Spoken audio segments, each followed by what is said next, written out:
First universal law of gravitation.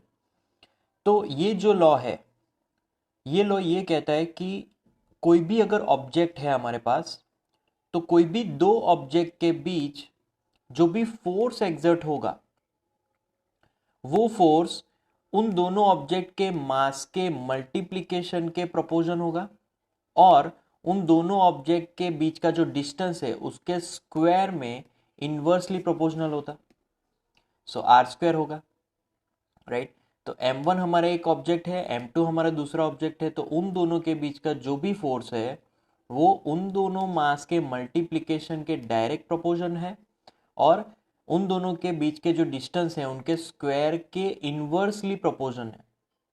सो यही अपना universal law of gravitation है। तो ये है उसका diagram, this is the distance.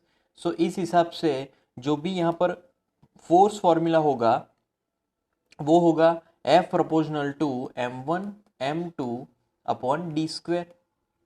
अब प्रोपोर्शनलिटी साइन रिमूव करें तो F इज इक्वल टू आ जाएगा और साथ में कांस्टेंट लेके आएगा, so G m1 m2 upon d square.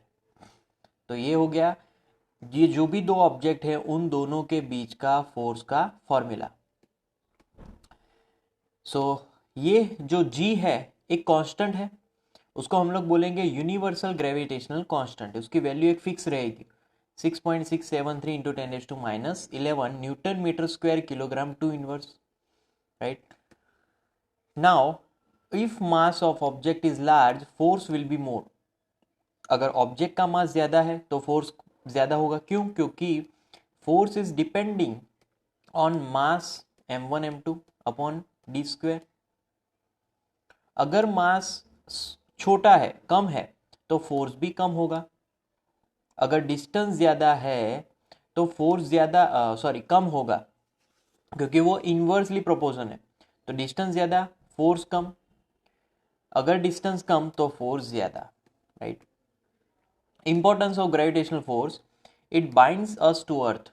जैसे कि हम लोग, मतलब जितने भी ऑब्जेक्ट है, जितने भी लिविंग और नॉन लिविंग ऑब्जेक्ट है, सब पे ये फोर्स एप्लीकेबल है बिकॉज ऑफ अर्थ। क्योंकि अर्थ इतना बड़ा है कि सभी ऑब्जेक्ट को अपने ग्रेविटेशनल फोर्स के अंडर रखता है। ग्रेविटेशनल फोर्स की वजह से जो हमारा मून है वो उसके आसपास रिवॉल्व करता है, अर्थ के आसपास। एंड ग्रेविटेशनल फोर्स की वजह से सारे जो प्लैनेट्स है वो सन के अराउंड रिवॉल्व करते हैं। Tides in sea are cause due to gravitational force of moon on earth. जब मून नजदीक आएगा तो ग्रेविटेशनल फोर्स बढ़ जाएगा, जब मून दूर जाएगा तो ग्रेविटेशनल फोर्स कम हो जाएगा। तो जब फोर्स बढ़ जाएगा तो हमारी जो सीज की जो वाटर सरफेस है वो कम हो जाएगी, और जब वो दूर जाएगा तो वाटर सरफेस का जो लेवल है वो बढ़ जाएगा। Now free fall, the earth attracts object towards it due to gravitational force. Gravitational force की ही वजह से सभी ऑब्जेक्ट अर्थ से जुड़ी हुई रहेगी। तो जब कभी भी हम कोई भी ऑब्जेक्ट को फ्रीली फॉल करवाते हैं, ऐसे जस्ट छोड़ देते हैं किसी भी हाइट से, तो वो फ्रीली फॉल होगा अर्थ की सेंटर के तरफ। So attraction of earth on object close to its surface. So when an object is near the surface of earth, the distance between object and center of the earth will be equal to the radius of earth। क्योंकि अर्थ का radius अगर मान लो कि r जितना है, तो यहाँ पर अगर कोई ऑब्जेक्ट है जो कि अर्थ सरफेस से जुड़ा हुआ है, तो सेंटर और उस ऑब्जेक्ट के बीच का डिस्टेंस अर्थ के रेडियस जितना ही हुआ। तो because the distance of object is negligible in comparison of the radius of the earth.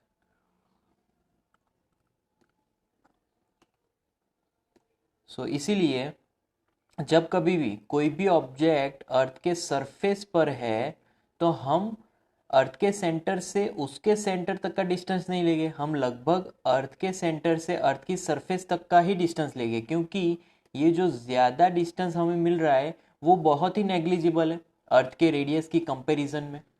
So F is equal to G M E M upon R E square. तो उस object पे तब इतना फोर्स एक्सर्ट होगा। So we can also write m gme upon re square.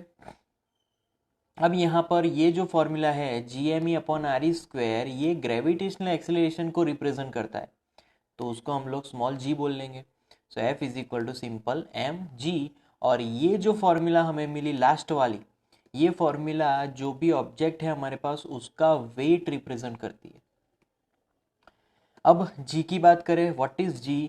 g is acceleration due to gravity. उसकी value भी fix है 9.8 metre per second square.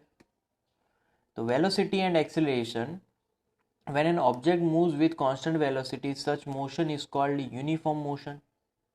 कोई भी ऑब्जेक्ट अगर कांस्टेंट वेलोसिटी से जा रहा है तो हम लोग बोल सकते हैं कि उसका मोशन यूनिफॉर्म है, क्योंकि वहाँ पर कांस्टेंट वेलोसिटी मतलब कि उसकी सेम डायरेक्शन है, वो डायरेक्शन चेंज नहीं हो रही। When an object moves with increasing velocity, motion is called accelerated motion, क्योंकि वेलोसिटी कब इंक्रीज होती है? जब उसका मैग्नीट्यूड इंक्रीज होता है, और मैग्नीट्यूड इंक्रीज होना मतलब कि एक्सेलरेट होना। When an object moves with decreasing velocity, मतलब कि रिटार्डेशन हो रहा है, मतलब डी एक्सेलरेशन हो रहा है। तो direction of velocity is the direction in which body is moving. Falling bodies, Case 1, when an object is released from top, it falls down due to gravitational force of earth. As force act downwards, acceleration A would be downward direction। क्योंकि object को हम लोग freely fall करवाएंगे, तो obviously वो gravitational force जितना exert होगा उस ऑब्जेक्ट पे, उतने फोर्स से वो नीचे गिरने वाला है, राइट। तो तब उसकी जो एक्सेलरेशन होगी वो कितनी होगी? तो it is equal to gravitational acceleration of the earth on that object. तो as object is moving downward, acceleration is also in downward direction. That's why velocity increases, because here object motion and acceleration both are in same direction, that's why velocity increases। So when an object is released from top, it does accelerated motion, means velocity will be increasing। Now calculation of acceleration A, so according to Newton's second law we know that F is equal to ma, A subject, so A is equal to F upon m, right? So now from equation acceleration is equal to mg upon m, क्योंकि वो जो force है वो exactly wait के जितना ही है। तो A is equal to G is equal to 9.8 metre per second square. तो acceleration acted on falling object is equal to g। Case 2, if we throw a ball upward in the air, अब पूरी motion ही हमने opposite कर दी, अब ball को upward throw कर रहे हैं, बट फिर भी ग्रेविटेशनल फोर्स तो डाउनवर्ड ही लगेगा, क्योंकि वही उसकी एक बिहेवियर है। तो as force acts downwards, acceleration is in downward direction, it means velocity will decrease with the time and at one point it becomes zero, right. तो क्यों जीरो होगी? क्योंकि जब कभी भी हम लोग ऑब्जेक्ट को ऊपर रख रहे हैं तो उसकी वेलोसिटी कंटिन्यूअसली डिक्रीज हो रही है, क्योंकि मोशन और एक्सेलरेशन दोनों एक दूसरे के ऑपोजिट होते हैं। जब भी बॉडी हम लोग ऊपर थ्रो करते हैं तो ऑपोजिट होने की वजह से वेलोसिटी एक टाइम पे ज़ीरो हो जाएगी, और वो कब होगी? जब वो मैक्सिमम हाइट अचीव करेगा तब। So due to gravitational force, ball takes U-turn, reaches to ground with same speed with which it was thrown up। जितनी वेलोसिटी से हमने ऊपर फेंका था उतनी ही वेलोसिटी से वो जब नीचे पहुंचेगा तब उसकी वेलोसिटी होगी। तो as object is moving downward and acceleration is also in downward direction, velocity increases. तो ऊपर जाके जब ऑब्जेक्ट नीचे जाएगा तब मोशन और एक्सेलरेशन दोनों एक ही डायरेक्शन में होंगे, तब वेलोसिटी फिर से इंक्रीज होना स्टार्ट कर देगी।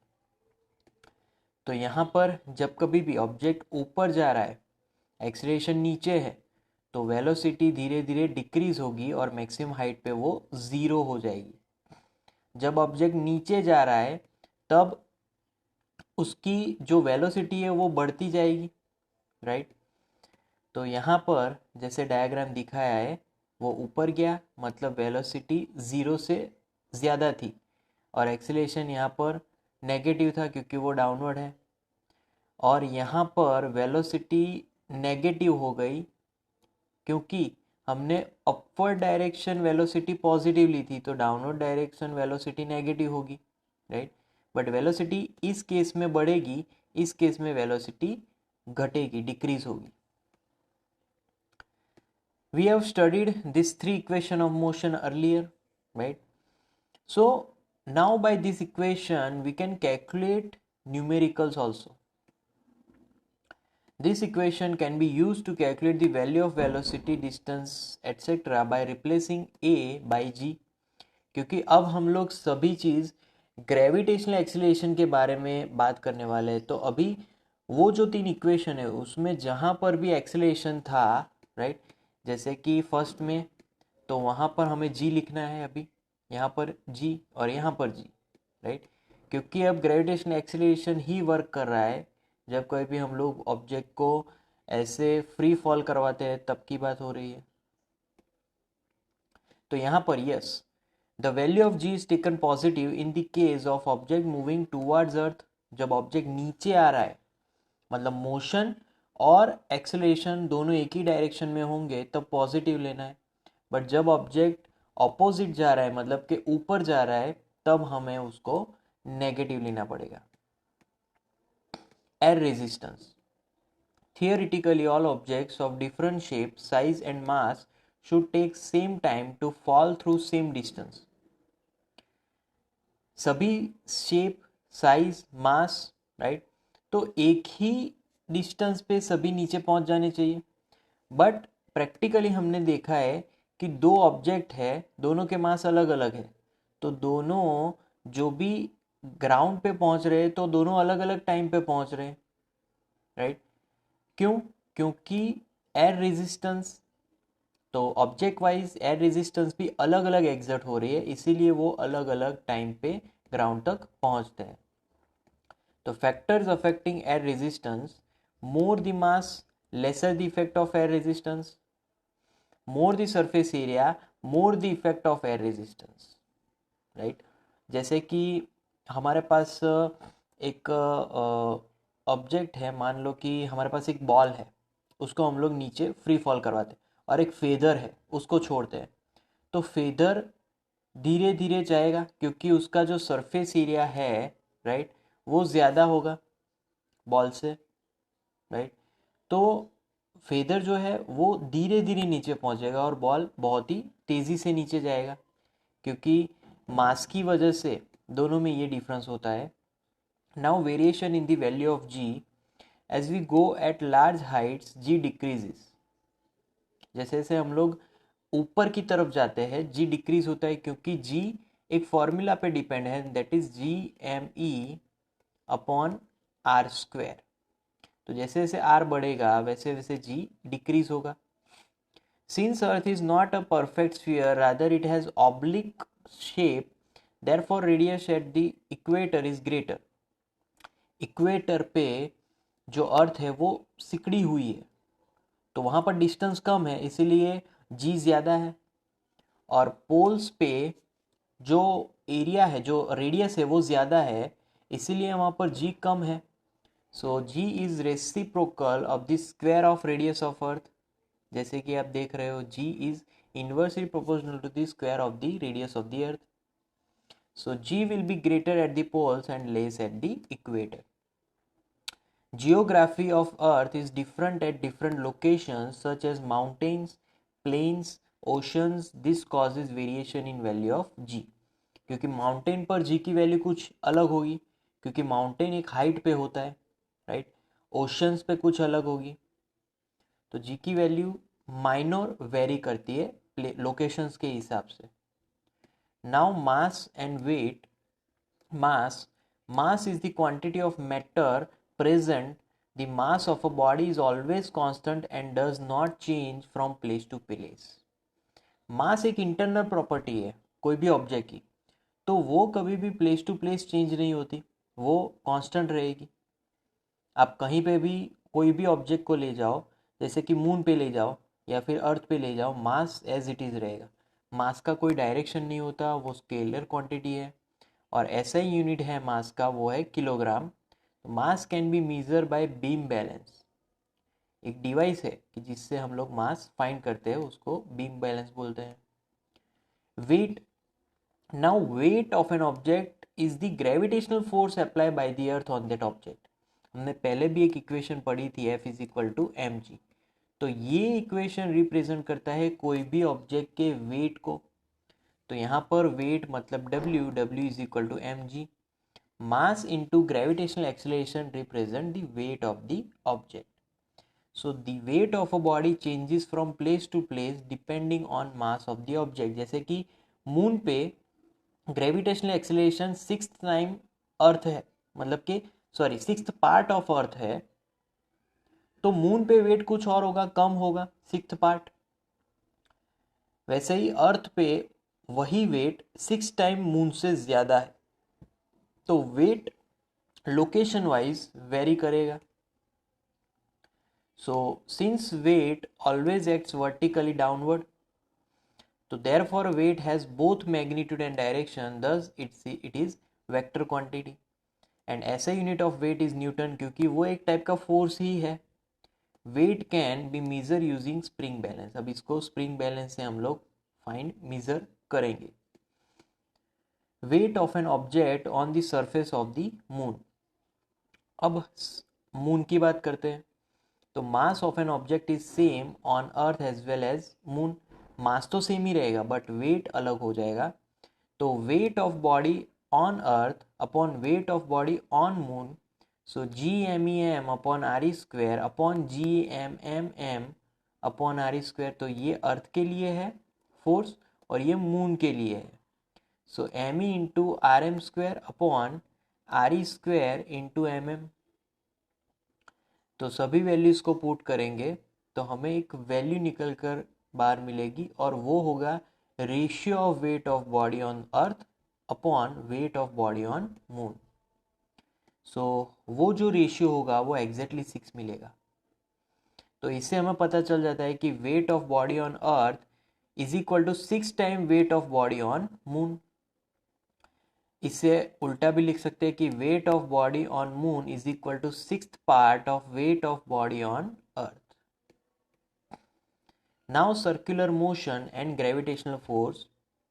In circular motion, a force must act on a body as its direction of velocity changes। क्योंकि सर्कुलर मोशन में आपने देखा होगा कि जब कभी भी ऑब्जेक्ट यहाँ पर पहुंचेगा तो उसकी डायरेक्शन ये होगी, यहाँ पर पहुंचा तो डायरेक्शन ये, यहाँ पर पहुंचा डायरेक्शन ये, तो कंटिन्यूअसली वेलोसिटी चेंज होगी क्योंकि डायरेक्शन चेंज हो रहा है। हालांकि मैग्नीट्यूड चेंज नहीं हो रहा है, फिर भी हमें ऐसा बोलना पड़ेगा कि वेलोसिटी कंटिन्यूअस चेंज हो रही है। तो speed can be constant in circular motion but velocity always changes. So why this object moving like this circularly? Because of centripetal force. तभी वो एक सर्कल पे, सर्कुलर रेडियस पे मूव कर पाएगा। So when moon revolves around the earth in circular path, gravitational force of earth provides the centripetal force to moon for circular motion।